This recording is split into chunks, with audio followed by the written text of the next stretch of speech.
Tombo na loboko ya mobali likolo. Adonai, le Dieu créateur, l'univers est dans...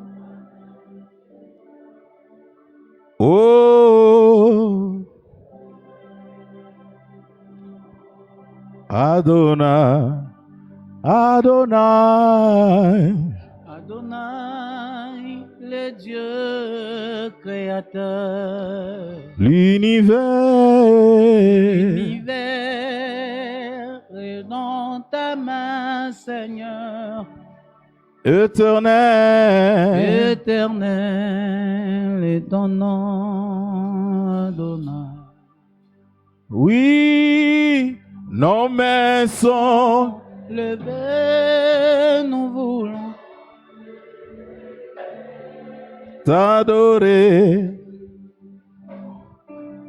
et t'essayer. Tu es le Père, tu es le Père de tous ceux qui ont le Fils. On est, tu es Dieu. Tu remplis le ciel, Adonai. Ok, tu fais la Bible na biso.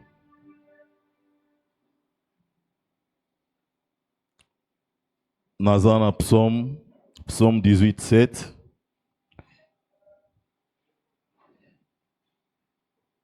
Psaume 18, 7. Bible le Bible. Dans ma détresse, j'ai invoqué l'Éternel. Je criais à mon Dieu. De son palais, il a entendu ma voix.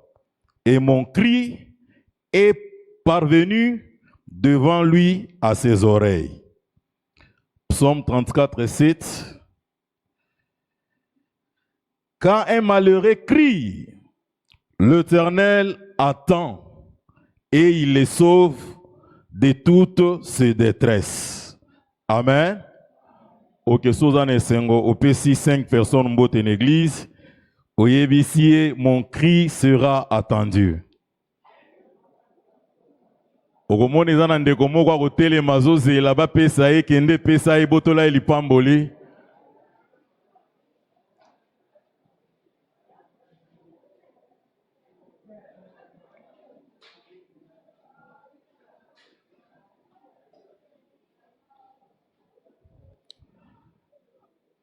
Amen. Ok, tofani na kombo na Yesu. Na pesi merci pa ya papa pour l'opportunité pesi biso. O tika espace boinache. Bien aimé, ce n'est pas facile. Papa l'a fait. Voilà pourquoi Nzamba foutela biso nyongo vraiment. Na pesi nzambe merci pe pour la présence na yo mutoza awa. Na ebiki na pokwa lelo nzamba kozala ne eloko moko ya kolobela yo. Amen na yo e convaincre ngate. Amen na yo eza loko ya mutu azo réaliser kaza na butu. Liboso nzambe butu mo ezalaka te est-ce koko loba amen ya mutu aza na bo moi.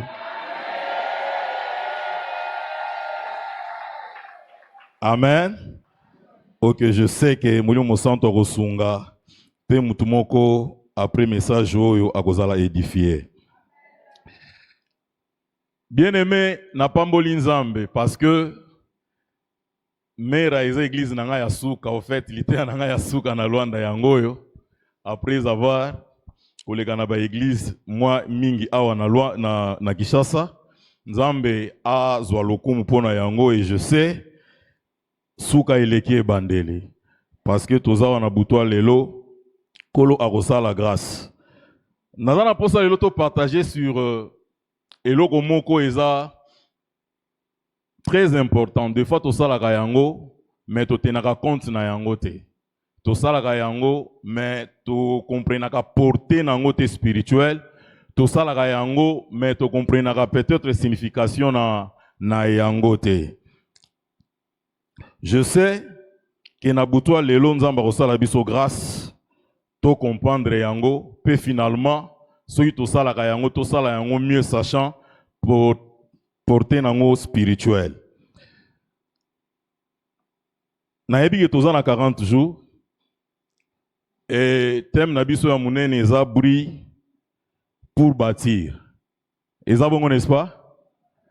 Et biso, Molimo Santo amemi biso, to mega okota na lisolo oyo kosunga biso, parce que souvent na église toyaka kosambela, toyaka kosala makambo nyonso, mais eza na makambo mosusu tosalaka yango po tokuta basalaka yango.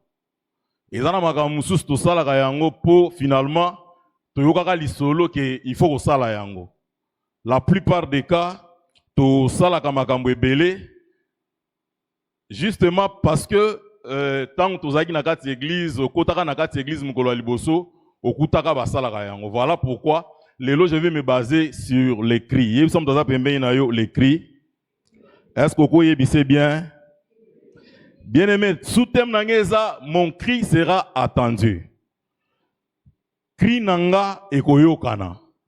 Cri na yo ekoyokana. Cri na biso ekoyokana. Nzambe akoyoka cri ya mutu moko na butwa lelo. Petango akoyoka bien aimé akomema lisolo sika na vi ya mutu wana. Nalobi tango akoyoka akomema lisolo sika na vi ya mutu wana. Dieu va entendre ta voix, va entendre ton cri et a changer eloko moko boina bomo ina yo. Tant on a parcourir Bible bien aimé, nakuti le verbe crier plus de 365 fois dans la Bible. J'ai vite compris que ce n'est pas eloko moko eza anodente, c'est que eloko moko eza très important. En fait, pour Dieu, azolinga to manifestaka chaque jour cri moko liboso na ye. En fait, pour Nzambe, to vivaka avec un cri devant lui. Pour Nzambe azana posa, biso na ye to sololaka au moyen des cris. Pourquoi? J'ai réalisé une chose. Dieu lui-même bien aimé, la plupart des cas, oyo azolinga a accordé parole na ye nambatu, bien aimé a utilisé ka moyen wana. Dieu a toujours crié, bien aimé, pour passer le message. Dieu a toujours crié pour communiquer. Et j'ai compris que beaucoup de créations aussi crient. La terre, selon la Bible, crie. Le ciel crie. Les anges crient. Le pierre crie. L'eau crie. Finalement, j'ai compris que le cri est un langage de communication. D'ailleurs, bateau, bien aimé, batanga va contredire ngate. Na zoologie, le langage des animaux, c'est le cri. C'est-à-dire, tant que banyama bazo solo là, pour les scientifiques, balobi banyama na baza ko crier. En réalité, ça n'a pas solo bazo beta. Bien aimé, bango bazo solo normalement, mais les scientifiques balobi eza cri. C'est-à-dire, ko ganga y a lion et pas ya lion mususu, nde yangwa neza dialogue na bango. Est-ce que tout le monde comprend? Est-ce que tout le monde saisir? C'est-à-dire, les animaux communiquent entre eux par le cri. Dialogue yabanyama et zakri. Par là, je peux définir les cris. Le cri, bien aimé, est un moyen de communication. Le cri est un moyen d'information. Le cri est un moyen de transmission spirituelle.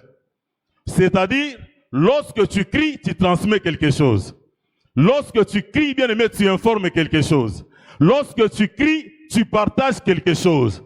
Est-ce que vous avez amen? Nengo zoganga amen wana bien aimé ko kanisa to zoganga kaka amen parce que amen wana eza komo muto zoganga. C'est-à-dire lorsque tu dis amen, oza ko créer échelle moko spirituelle. Tant ozoloba amen, oza ko imposer échelle moko oye ko permettre lola et lobela yo yo po lobela lola. C'est-à-dire lokola vision ya Job ya Jacob ezala ki bibelobi amoni échelle moko s'établir banjelu bazo utana se bazo kende na lola banjelu bazo utana lola bazo sa nini bazo kitana se. C'est-à-dire lorsque tu dis amen, amen ezaka ainsi soit-il. Amen, c'est un cri qui peut te permettre d'avoir quelque chose dans ta vie. C'est-à-dire tant ozoloba amen ozo permettre l'ola et décider autrement pour la vie na yo. Amen, ozo convaincre ngaka te. Quand tu dis amen, bien-aimé, oza ko établir Yesu liboso na yo. Bible zoloba kalate bokomona banjelu bazo mata bazo kita likolo ya mwana na moto. Or Apocalypse ici biso Jésus il est la main, le fidèle et le véritable. C'est-à-dire lorsque tu dis amen, ezaka kolobaka ke ezala bongo te, mais lorsque tu dis amen, bien-aimé, tu imposes Jésus devant ta vie. Or tant que Jésus a kozala établi na vie na yo, azozala intermédiaire. Ba problème na yo azo mema yango, ba o ezana lola ba solution azo mema ngo na bomo na yo. Est-ce que tout le monde a compris le le cri a beaucoup de avantages. Cri est quoi que pesa yo et loko ba pimela yo. Ko ganga na yo et quoi que pesa yo et loko ba pimela yo. Quand je regarde dans la Bible, tosi tote yango mukolo mususu que Élie a pesaka Élisée manteau. Mais lorsque tu lis la Bible, tu verras que ce n'est pas ça. Parce que Élisée a bandi kolanda Élie a bondeli Élie tibakati Jourdain. Élie a boyi. Preuve ya suka ya koboya Élie, Élie a zoe bisaye ke omoni soki na mati na komi na mapato moninga ndelo kozo lukawana ukozwa yango. Mais bien aimé, quand tu lis la Bible, on remarque que Élie a kendaki na manteau a mati nango. Soki Élie a na posa ko pesa manteau, Élie a lingaka pesa Élisée manteau tant bazaki na ina si. Komatana manteau, bien aimé, eza signe ya refi ya Élie. C'est-à-dire Élie a kendaki na manteau na ye. Mais comment est-ce que bien aimé manteau wana elongwaki na nzoto ya Élie et koyaki na mabele. Comment est-ce que manteau ya Élie etikalaki na maboko bien aimé ya Élisée. Bible zolo bananga boy. Tangu Élie a komo kende po ali mwana mapata, automatiquement Élisa comprendre que l'unique moyen yanga ko récupérer manteau o ba pimelinga il faut na ganga. Élisée a telenu atali Élie a gangi mon père, char d'Israël et sa cavalerie, manteau ezalaki likolo ya Élie et longwe likolo ya Élie pe ko ina babele. Na ngina ebisa mutu boko soko lobi amen, manteau o ezalaki likolo ya Élie a vina yo e ko longwa pe ko ya na bomo ina yo. Amen ayo so convaincre ngate. Olobi nanga amen, ozo arracher eloko ba pimela kiyo. Nalobi olobi nanga amen arraché eloko ba pimela kiyo. Eloko famille pimela yo soko lobi amen arraché yango. Nalobi eloko quartier pimela kiyo soko lobi amen arraché yango. Oa koloba amen a bien cri na ye comme pe arraché. Soko telemi olobi amen a bien e uta kote ko uta e comme la yo. Bien-aimé Yokanga, le cri, c'est l'unique chose que tu as fait sans que tu apprendre yango. Mukolo botamaki, pour femme sage à la kimia, pour hôpital bazala nesengo ke muto botamaki, bien aimé tu n'as pas appris ça. Nakobima na ona li mama et loko liboso salaki o gangi pour na ko marquer présence na yo. Tango gangi ndeba tu vas comprendre que moi no abotami azana bo moi. C'est-à-dire la présence ya maman na yo ganga ki po mama zala na kimia. Soko gangi bien la présence ya Nzambe, kimia ya Nzambe ko zala sengo na ona buto lelo. Nalobi soko gangi bien na présence ya Nzambe, kimia ya Nzambe ko zala sengo na yo na buto lelo. Nalobi soko gangi bien na présence ya Nzambe, obota mape kimia Nzambe akuye yo. Vous savez, même bien aimé spirituellement. Oui, Paul a dit Romain, dans Romains 8, je pense 14e verset. Alobi, nous n'avons pas reçu un esprit de servitude pour être dans la crainte, mais nous avons reçu l'esprit d'adoption qui nous donne la capacité de faire quoi? De crier Abba, Père. C'est-à-dire, même atana molimo, pour marquer présence, non, tu dois avoir un cri qui sort de toi. Voilà pourquoi bien aimé bisiko za soza pembe na muto azo gangate telema changer place na yo po yaza na makambo aye koluka awo.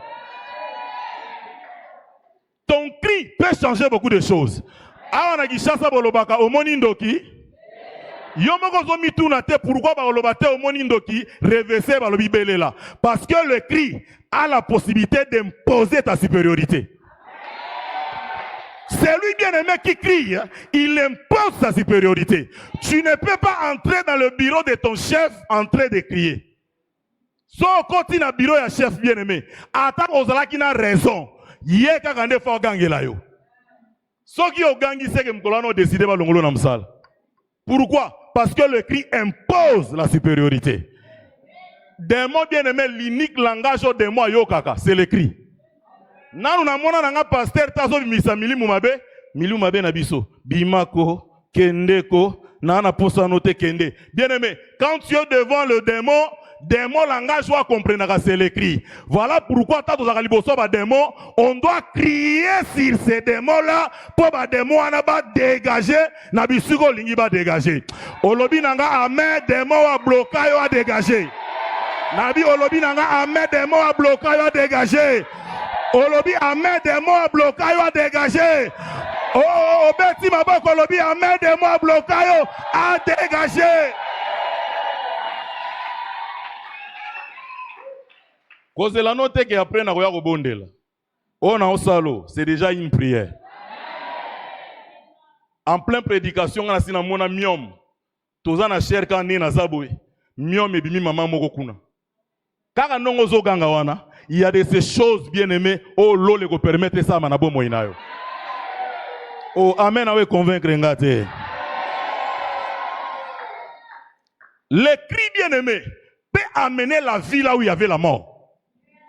Jonas, asi akufaki na libumwambisi. C'est ce que beaucoup de gens ne savent pas, peut-être. Jonas a sa kendaki. Bibelobi, les eaux m'ont englouti jusqu'à m'ôter la vie. C'est-à-dire, mouton, parce qu'il va ôter vie, c'est que mouton a ça. Jonas a le mwambi, c'est assez à Kendak. Mais Jonas a dit, j'ai crié vers toi. Tant qu'on a gagné pas na yo, oh, ezala ki liwa et comme bomoy. Mama, ngana yi malade yo enangwa wate ko ganga na yo et ko kolongola malade yo na pepe sur guérison. Na lobi problème ozanango, tant ozo ganga e ko changer comme solution. Koganga na yo eko ma mouvement makambo ebongwani. Est-ce que koganga bien amen?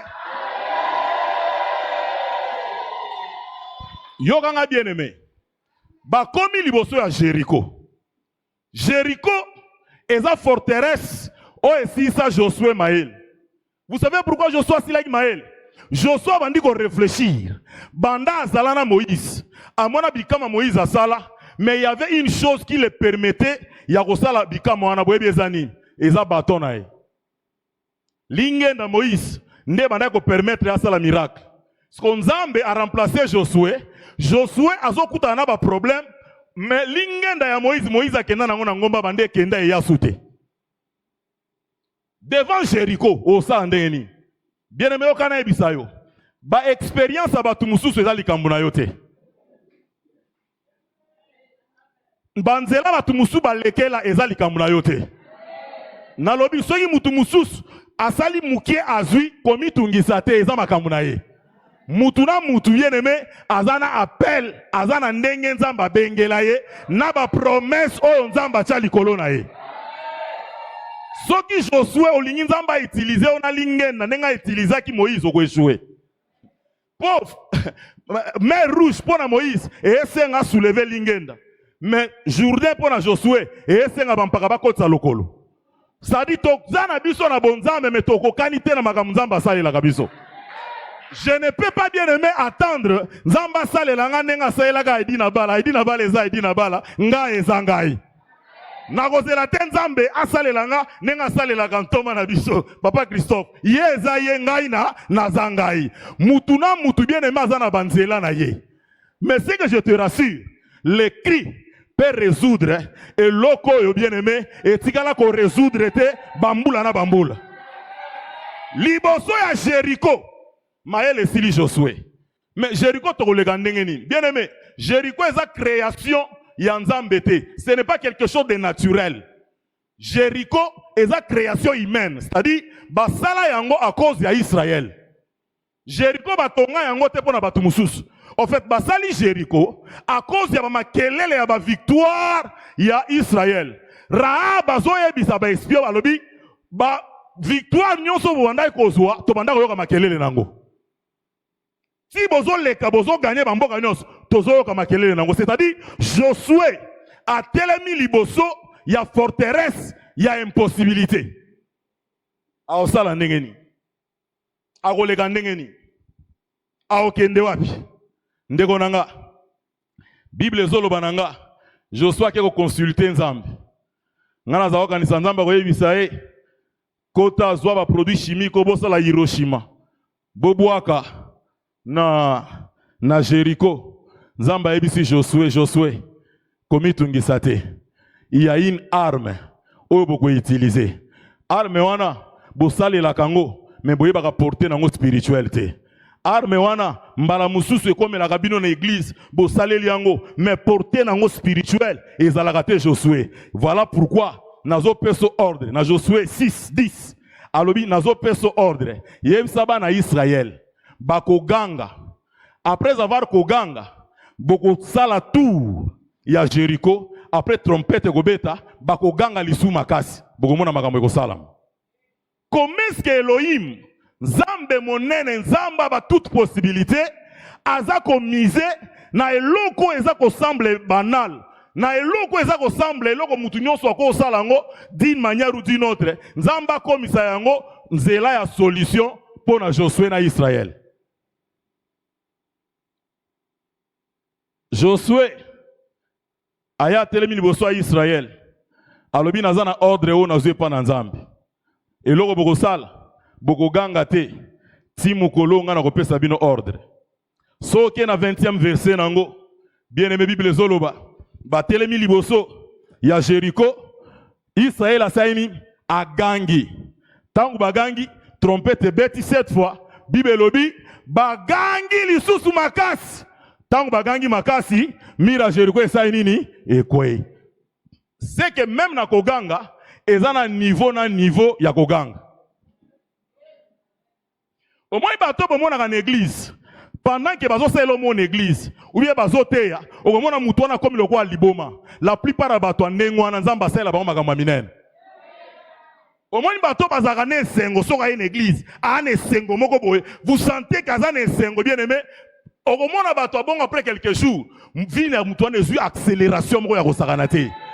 Pourquoi? Oh ba prière na wezo kolobate, cri na yo et ana possibilité kolobango. Là où bien aimé tes mots sont limités, ton cri a la possibilité ya koloba makambo yo nano bimisa te na bomo ina yo. Nathalie na Bible, j'ai remarqué une chose. Bato nyonso bazako ya peme na Yesu po Yesu sala bango eloko moko bazaka koganga. Je me demande pourquoi. Ce sont des gens bien-aimés qui savaient un secret. Ceux qui ont gagné pas na Yesu, Yesu a obligé à ça la kakeloko. Est-ce que vous avez un bon likolo? Na ngito mettre liloba nzambo en pratique. Deutéronome 29:9 lobi soko tche liloba nzambe o ya alliance en pratique o ko réussir na makambo nyonso sala. Est-ce que côté le malikolo lobi nanga amen?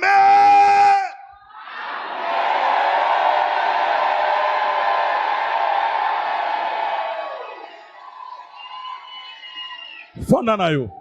Ça c'est l'église de Dieu. Entrer dans la présence de Dieu avec les cris de joie. C'est-à-dire même tant qu'on s'introduit dans la présence ensemble, il faut avoir une attitude à cri. Est-ce que moi zananga? Tangu bagangi liboso Jéricho, Jéricho bana mumbo wesa inini ekwei. Oh bien aimé, arme physique quoi ko sala te, arme spirituelle esali yango. Jéricho ko kai ko résister, liboso ya ba obi na ba arme mususu, mais liboso ya cri, Jéricho ko ko résister te. Na tombo iloboko nanga likolo. Jéricho nyonso etelema na vi na yo. Na yeba yango te. Ezala ya pembeni to ya musika, ezala ya makila to libanda makila na yo. Ndenge na tombo iloboko nanga likolo, nazo ganga na kombo na Yesu, Jéricho ane kwaya.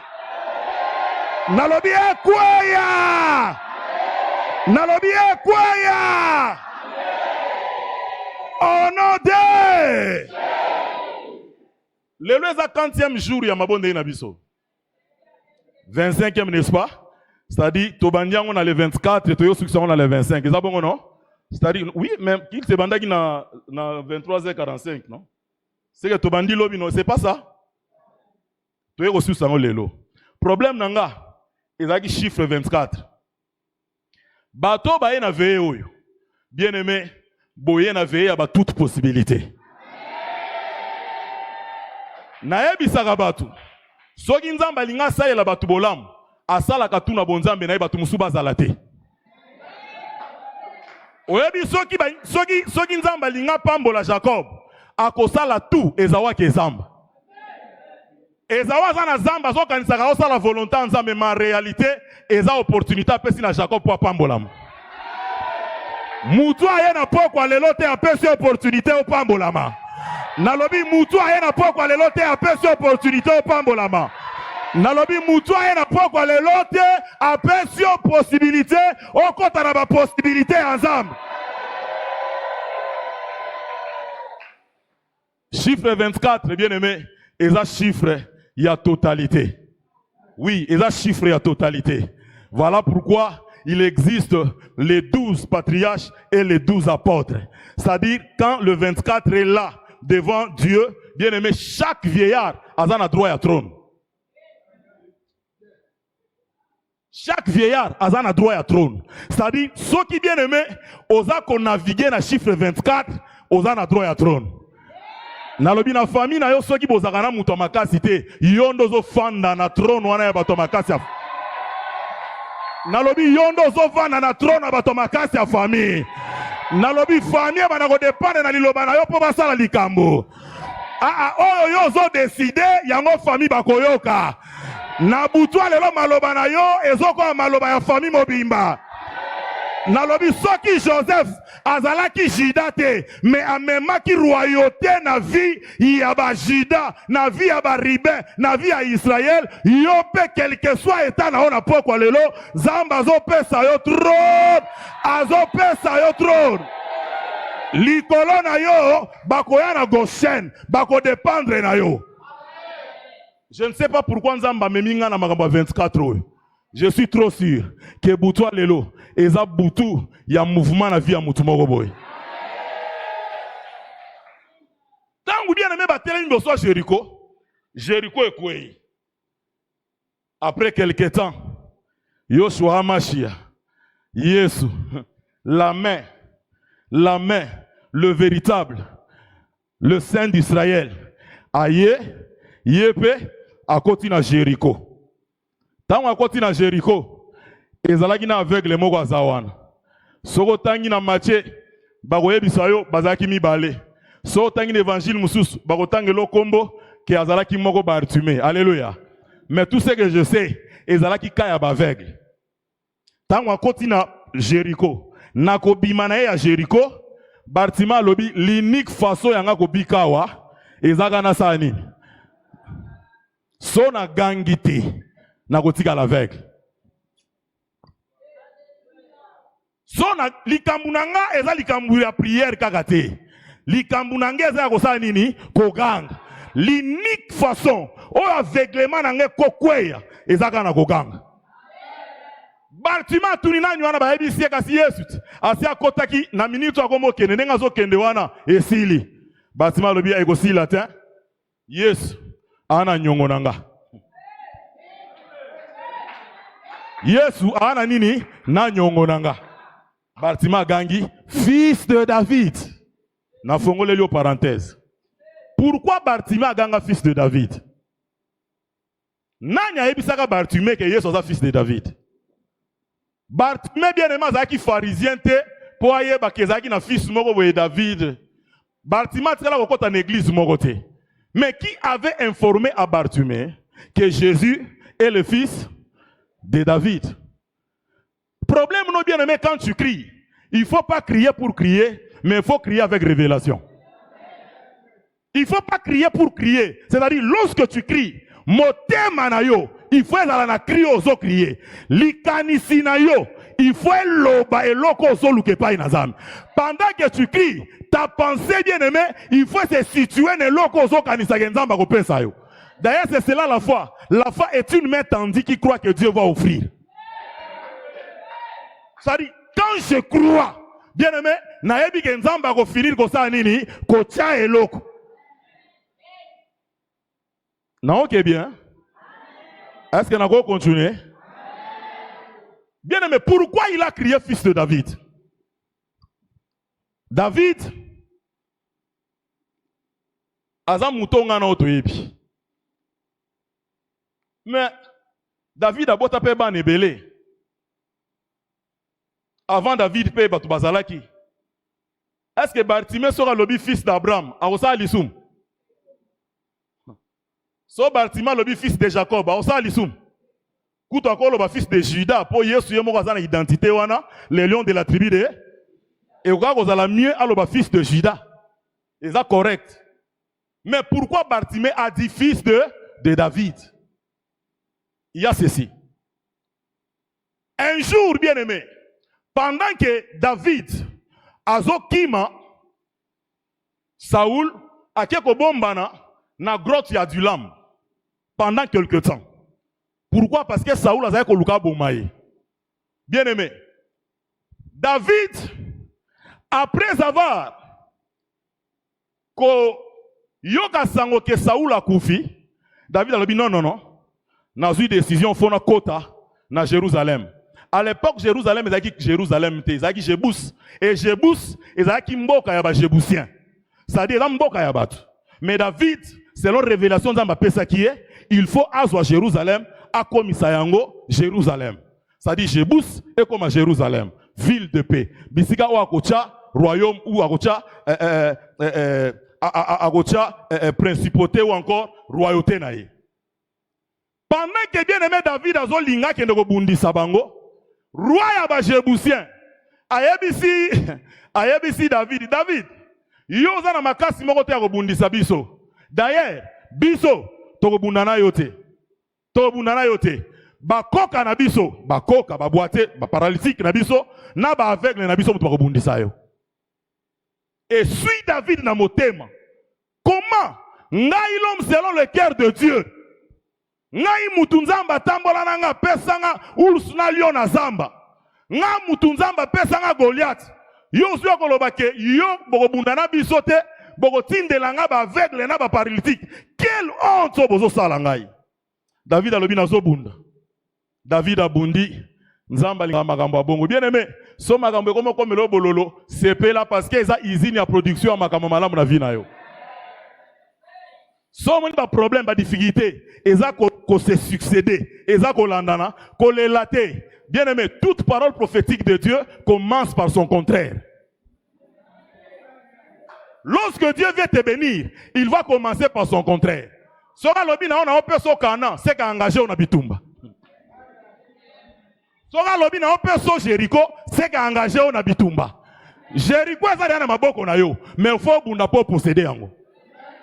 Amen. Vous savez, tant que David a bondi, David a eu victoire. Tant que David a eu victoire, David a lobby à partir de l'élo. Loko la ngana za roi awa. Nazui fongola. Babe nyango fongola ya David. Soko tangi na Apocalypse. Okuta yango. Fongola ya David.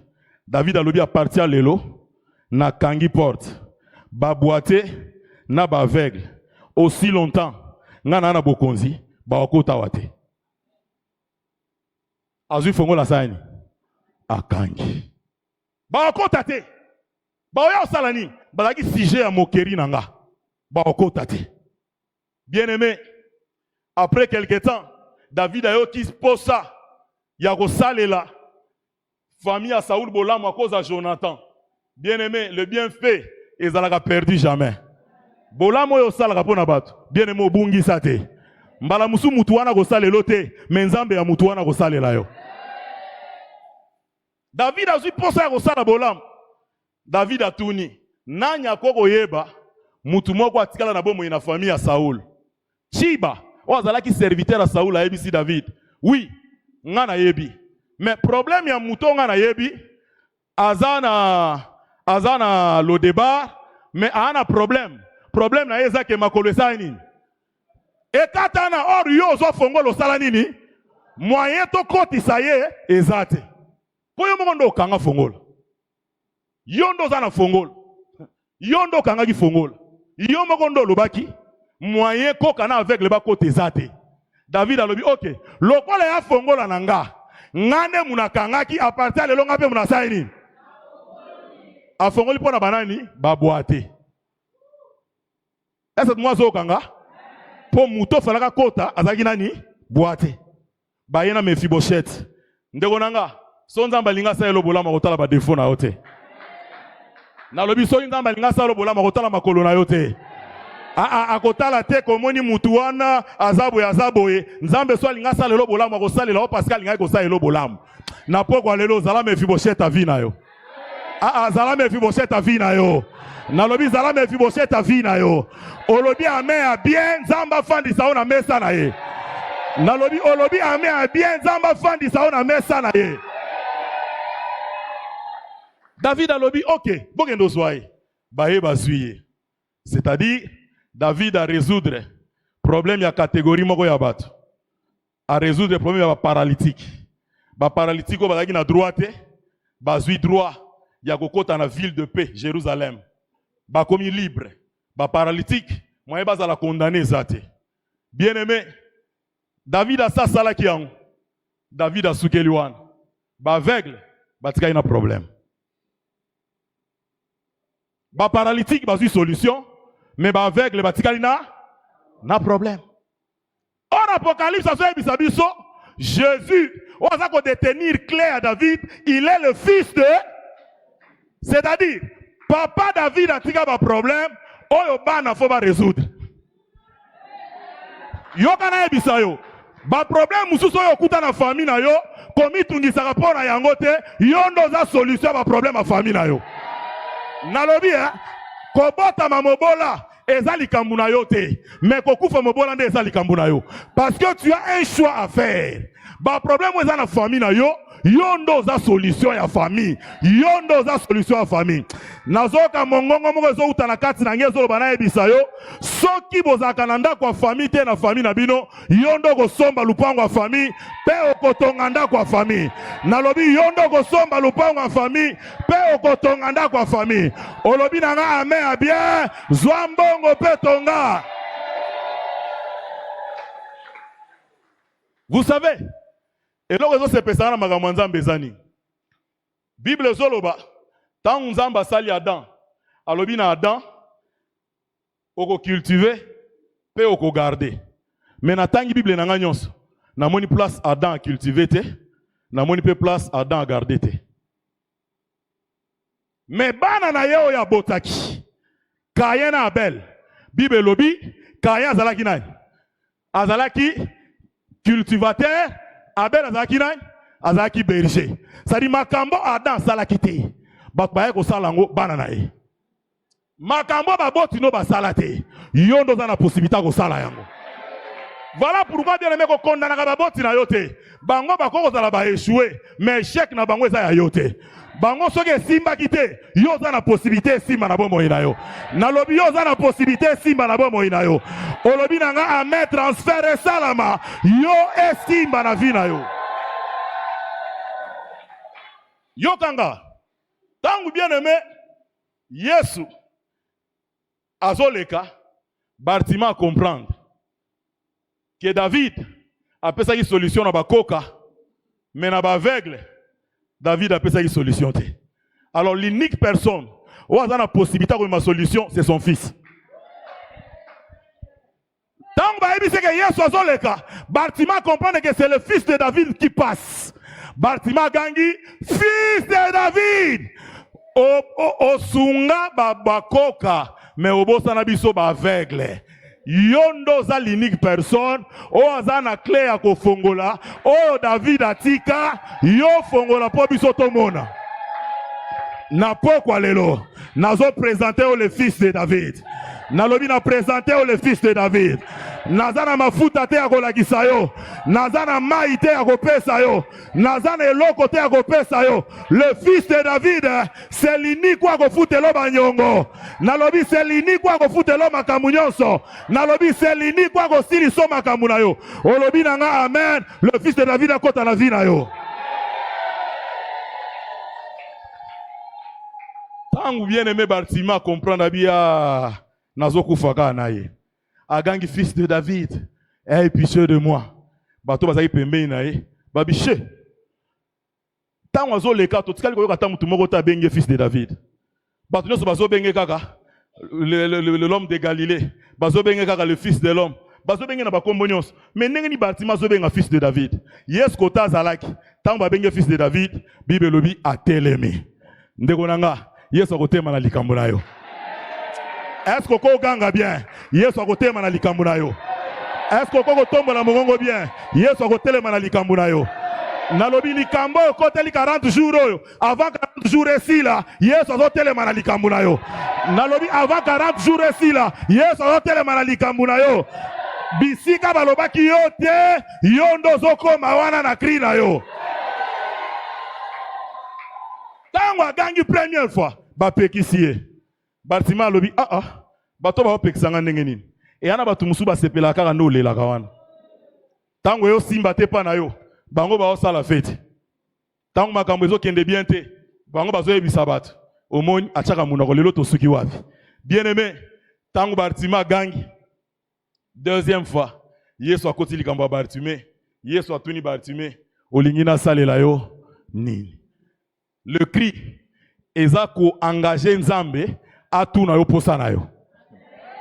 Lorsque tu cries, Nzambe akosala oya lingite, choix ekomi ya yo. Oyo yo lingi, yango Nzambe azosalela yo. Au fait, les cris, ezako permettre transfert moko salama. Ole bien aimé fongo les alana lola, fongo les awana se. Nde ozoloba, o nyonso boko kanga wana se, na likolo pe kosala nini? C'est-à-dire décision ezo ute pa na yo et engager lola pe likambo esalami. Ogangi bien lole fongwama pe makambo bien salama. Na aussi ça matin nanga herba pesa ngai komokoka. Vous savez, Jésus aussi a utilisé le cri. Tant Yesu akene kulus. Eloko esala ngana yo tozo rédemption. Eza ba cri ya Yesu mibale. Et je me demande pourquoi lui qui était Dieu, il faut utiliser ba cri pour ngana otobika. C'est que cri bien aimé, ezele kwa kosakana nangote.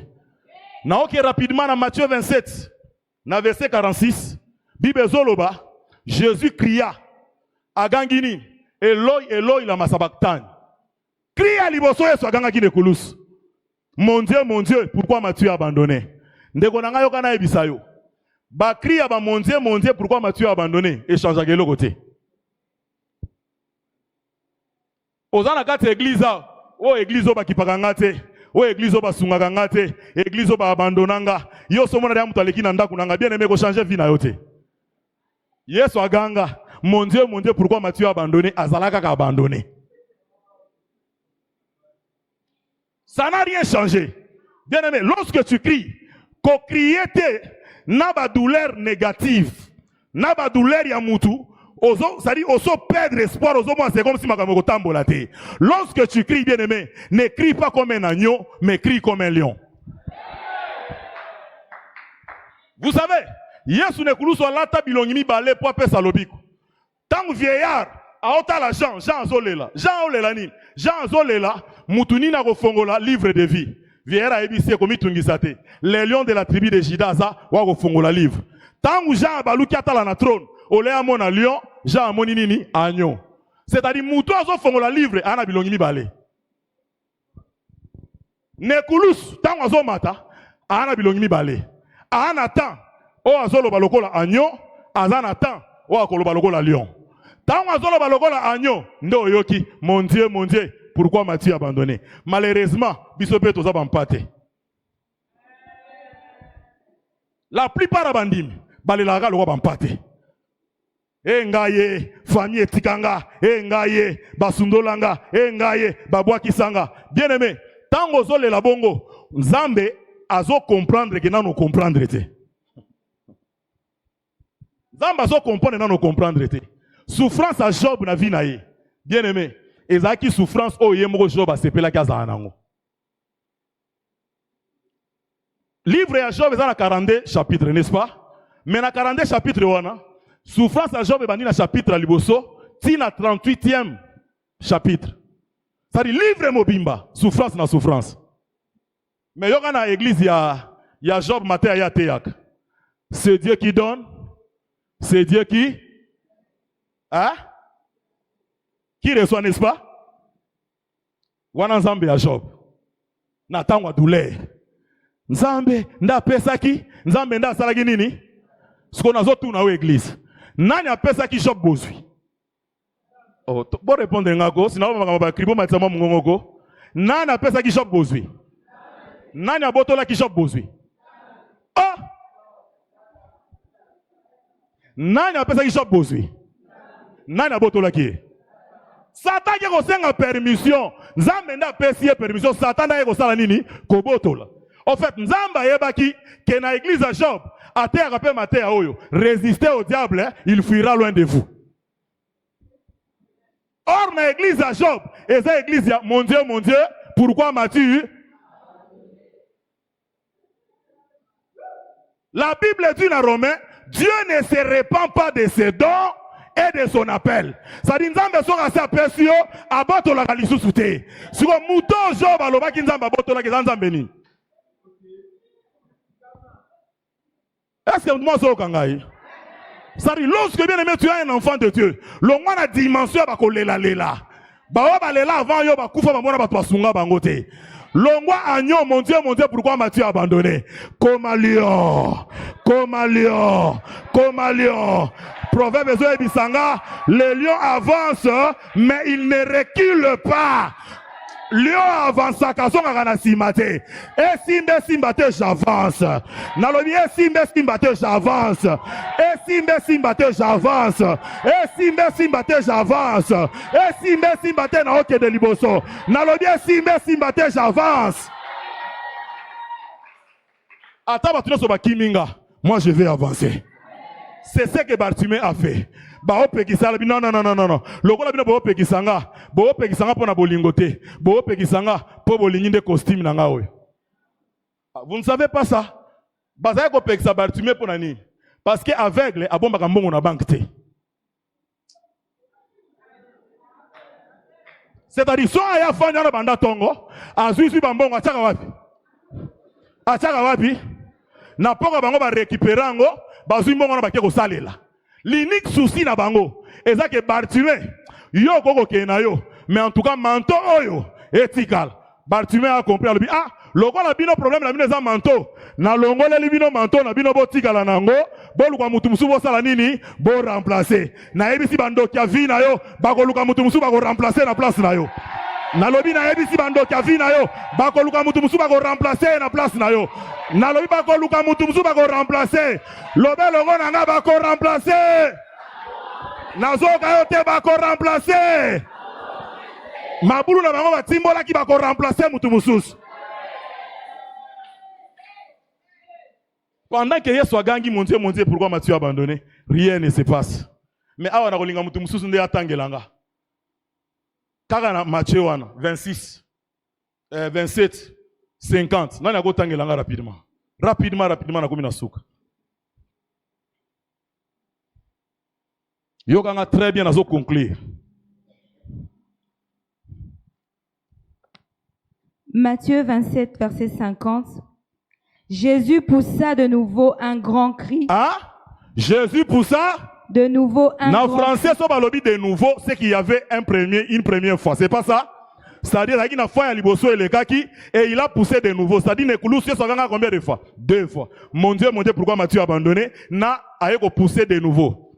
Mais yoka, crie à liboso, malobe bimaki. Mais crie à mibale, malobe bimate, mais ça la makamaminen. Crier aussi n'est pas seulement le fait d'élever sa voix. Crier aussi, bien aimé, et ça est taille à moté manayo, ça n'a pas liboso ensemble. Yango moni an, azalai ko gange pa ya El Kanana batunyons. Atikala ko zo Samuel te. Mukolo a changé système. Bible lobi ake na silo nenga yo ye na silo ana butwa lelo. Afukami abandi ko remiwe sa langue. Abandi ko beta munoko. Malobezo yo kanate jusqu'à ce que pasteur abandi we bisaye ko meli masanga. Mais malgré ça, cria anezo mate pa ina Nzambe. Esprit est stérile. Mais na molimo bien aimé, intelligence est stérile. Mais na molimo azako prononcer ba mystère. Yes wa gangi, mais on comprend de l'homme et salamiao. Lorsqu'il a crié après, Jésus poussa de nouveau un grand cri et rendit l'esprit. Rendit l'esprit.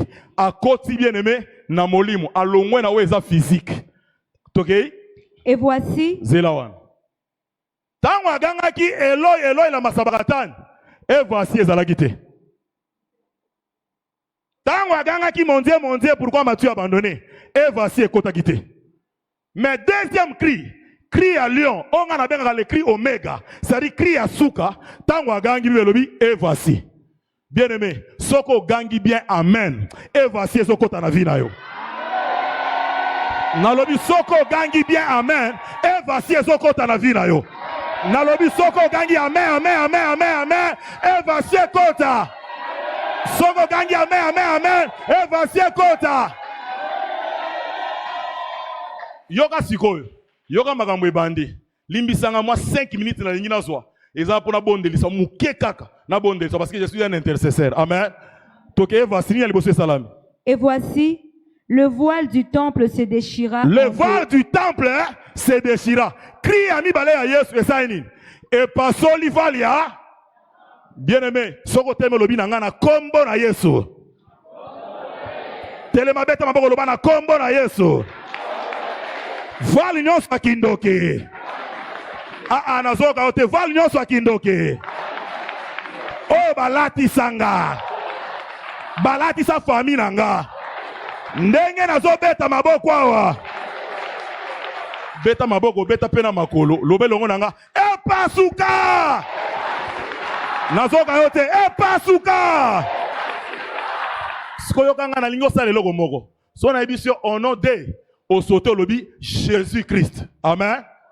Nazaki na mboka mona genda oteya. Pendant que nazoloba au nom de ndeko moka ki na paralysie. Ayebo na bondelela epo akende kozwa traitement. Tant na lobby au nom de ndeko na sauté Jésus-Christ paralysé silimba la moko. Le nom de Jésus a la possibilité de faire tout ça. Soko sauté le ngongo lobby au nom de Kena ngoti na suka beta na maboko. Au nom de La première des choses, Val, il y a temple ça nini.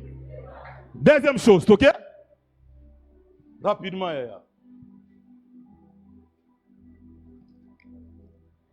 Le voile du temple se déchira en deux, Oui. depuis le haut jusqu'en bas. Oui. La terre trembla. La terre Trembla. Bien aimé, yo kana ebisa yo. Bisika nyonso bondokezo salama contre yo. Mabele wana. Tangu yo zo nyata mabele oyo. Ezo me ma tremblement bisika bandoki ba osala misala na bango. Nzambe ya Christophe nzambe eke kote azana bomoi. Na alliance na yeto travailler, il y a quelque chose qui va se passer dans le monde des esprits et au comment la solution ko ya na bomoi na yo. Yo kana ebisa les 4 lépreux baganya bitumba na makolo na bango. Tango bazo tambola, basurien bazo ka makolo na bango lokola ba char de combat. Lobe longo na ngana kombo na Yesu. Beta maboko beta makolo. Amen. So lingo mona ngeza na Ézéchiel 6:11. Frappe le main, frappe le pied. Ça dit ozo beta maboko ozo beta makolo, travaille avec tout ton corps. Amen. Geste na oya nzoto eza ko engager geste à molimo. Est-ce que moi zo kanga? Ce que tu fais charnellement, physiquement, et ça engager ce qui est spirituel. Lobelo ngona ngana kombo na Yesu. Ndenge nazo nyata mabele oyo. Mabele nyoso bondoki. Oye kana ngai. Mabulu nyoso batimbola. Ndenge nazo nyata mabele oyo. Tremblement ekota na ngamba banguna nanga. Gange longo nanga bakweya. Nazoka ote bakweya. Nazoka ote bakweya. Nazoka ote bakwe. Ozo sauter longo nanga. Oh non de. Sautez bien. Oh non de. Nengo ozo sauter wana botutezo kweya na kombo na Yesu. Oh non de. Maman, troisième chose rapidement. Crie kaka moko tala makambo sozo salo. Les rochers se fondirent. Les rochers se fondirent. Bien aimé, na osala ba recherche, na eko comprendre na démonologie que bando ki babombaka, kindoki na bango na 3 places principales. Babombaka ngo na base ya mabanga, o babenga ba rocher, babomba ngo na se ya ngomba, pe babomba ngo na se ya banzete. C'est biblique on a ebisio. Maintenant, moi je ne sais pas rocher ni ne bomba bozwi na bino. Na ebite rocher ni babomba kindoki na bino. Pendant que vous travaillez awa, Bible na Jérémie, ma parole n'est-elle pas un marteau? Est-ce que lilobananga eza marteau te? Bien aimé lilobanzambe eza marteau. Lobelongo nanga na kombo na Yesu. Pardon, beta maboko na kombo na Yesu. Libanga nyoso akindoke. Oye bomba bozwi nanga. Oye bomba santé nanga. Ndenge nazo beta maboko ao. Ndenge nazo beta maboko ao. Epasuka. Travaille avec ton cœur. Epasuka. Epasuka. Sautez au nom de. Sautez bien au nom de. Maman, l'autre action, rapidement. Ça, c'est ce qu'on appelle mettre la parole de Dieu à Bazotanga, et nous mettons en pratique. Ok? Les sépulcres s'ouvrirent. Les sépulcres s'ouvrirent. C'est-à-dire, bakunde sainin. Et fungwa. Bien aimé, Lazare a sait quoi qui peut la prière. Yesu atikala ko la prière te liboso ya tomba Lazare. Yesu a tellement liboso ya tomba Lazare lobi mon père, je te rends grâce car tu m'exauces toujours. Mbala moko gangi Lazare. Ni ne sait qui Lazare. Ni ne sait qui Lazare. Ngana yebi eloko neza ko kufa na vie na yo te. Mais tout ce que je sais crie na yo et a la possibilité ko sait que c'est eloko ekufa. Lobelongo na ngana kombo na Yesu. Lazaro akufa na vie nanga. Na yeba ye te. Ndenge nazo ganga wa. Moto ezobima. Na maboko nanga. Asekwa. Nazoka yote asekwa. Nazoka yote asekwa. Nazoka yote asekwa. Lilita nyonso bakunda biso. Yana batu mususu yozo mona aotambola mais en réalité asa kufa. Yozo mona zo tambola boy mais azane mort vivant. Asa moi zo kanga. Lilita nyonso batia soki pancréas na yo soki pe rein na yo soki pe eloko nini na nzoto na yo basi bakunda yango. Ndenge yozo ganga bien aimé ezo sekwa na kombo na Yesu. Lobelongo nanga esekwa. Et c'est quoi? Sauter au nom de. 5e peu dernier, action.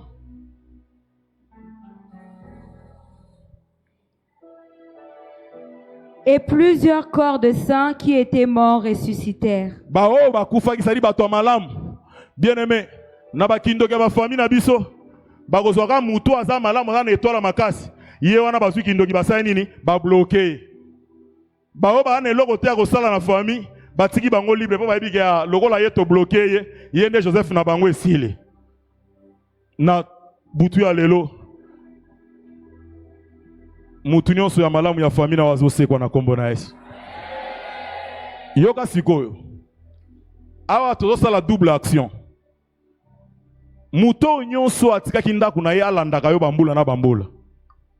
o akoma surveillant na yo. O eza ya suko nazo pesa yo. Bien aimé, épée. Ebi mana maboko na yo ezolanda ye akwe ya na kombo na Yesu. Parce que épée wana to fabriquer yango te.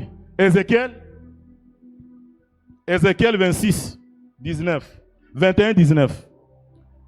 Tango obeta maboko makasi. Épée ezobima na maboko na yo eza ko se doubler. Épée ezobima na maboko na yo eza ko se tripler. Plus ozobeta maboko bien aimé, ozo ganga na munoko, okomona makambu bien aimé o nzamba ko sana bomo inayo. Rapidement. 21 19. Fils de l'homme, trace deux chemins pour servir de passage à l'épée du roi de Babylone. Tous les deux doivent sortir du même pays. Marque un signe, marque-le à l'entrée du chemin qui conduit à une ville. Amen. Yango te otangi na habite version na wezani. Na 21 nange lobi eza 21 19 lobi boy. Et toi fils de l'homme, kune pa na feza na verset mususu. Et toi fils de l'homme, prophétise et frappe de main. Prophétisez pesa nini? Beta maboko. Et que le coup de l'épée soit doublé, soit triplé. C'est l'épée du carnage, l'épée du grand carnage, l'épée qui doit le poursuivre. Yozo beta maboko awa, ezako se doublé, ezako se triplé, et bandi kolanda bango tina loja. Nalobi ekolanda bango tina balubilangi. Ce n'est pas moi, c'est la Bible qui le dit. Beta maboko na makoloba na kombo na Yesu. Ndenge nazo beta maboko awa. Ndoki nyonso akota na vi nanga. Akota na ndaku nanga. Beta makolo, beta na maboko na makolo. Amen. Maboko beta makasi. Loba ndoki nyonso akota na vi nanga. Ndenge nazo beta maboko awa. Selon Ézéchiel 21 19. Épée bima na maboko nanga. Ebanda kolanda. Épée ya koboma. Loba nanga ekomami. Na Exode 22 18. Okotika ndoki na bomo ite. Ndoki nyonso afandela biso. Ezala na famille na ngai. Ezala na quartier na ngai. Ezala na église na ngai. Ndenge nazobeta maboko awa. Ganga makasi akweya. Akweya. Akweya. Akweya. Akweya. Sauter likolo lobelongo nanga oh non de. Lorsque un malheureux crie, l'Éternel attend sa voix. Lorsqu'un malheureux, celui qui a un problème, crie, l'Éternel attend sa voix. Zamba pambola viso.